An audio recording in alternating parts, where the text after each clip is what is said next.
Hello everyone, Norma Woodcock speaking to you from Perth in Western Australia, and I'd like to speak into the 23rd Sunday in Ordinary Time, Year C, and the theme, Suffering Works for Us. Luke 14:25-33 is about counting the cost and paying the price, carrying our cross. You know, life as it is and as it was, as it has been, can bear good fruit for us. And I would like to read you this story. Dostoevsky was only in his early 20s when he wrote his first book, which was titled Poor Folk.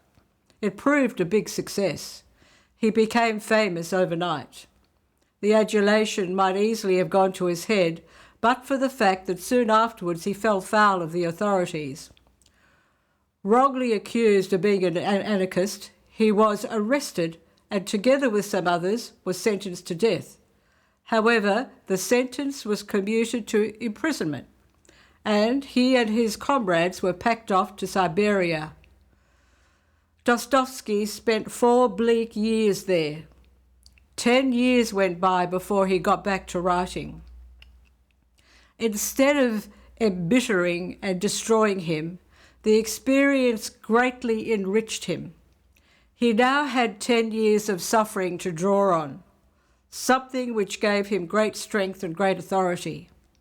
Whenever someone approached him and said, "What right have you to speak for the people?" he had only to lift his trouser legs and point to the scars left by the chains. "Here is my right," he would say, and his questioners would be silenced.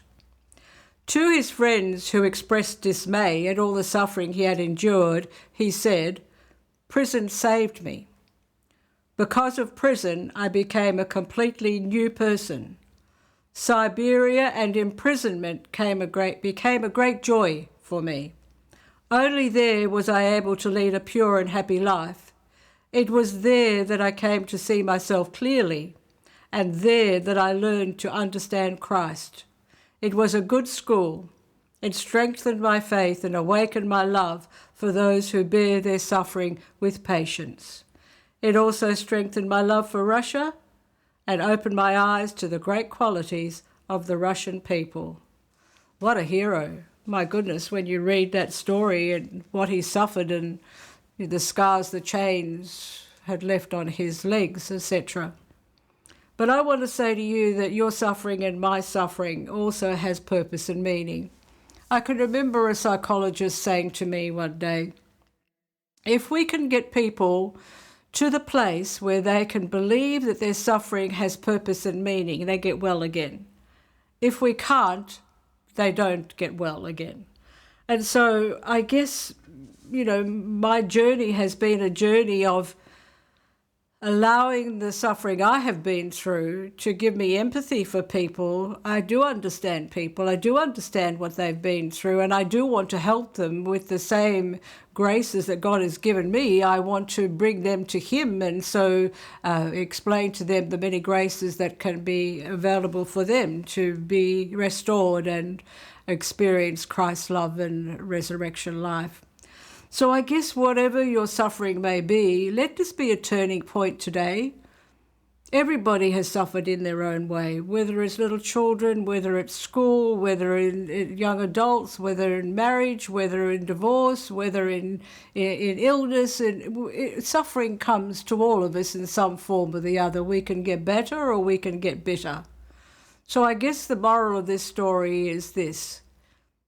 You, in accepting your suffering, can open yourself as a conduit for God to flow in you and through you and bring His goodness into the world.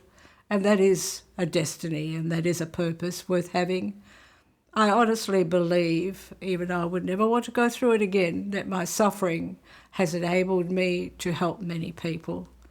I pray that as you remember that story that I shared, that you in your own way can be a hero in your little neck of the woods, a hero, a heroine, allowing your sufferings to be transformed and to become that transformative power for other people.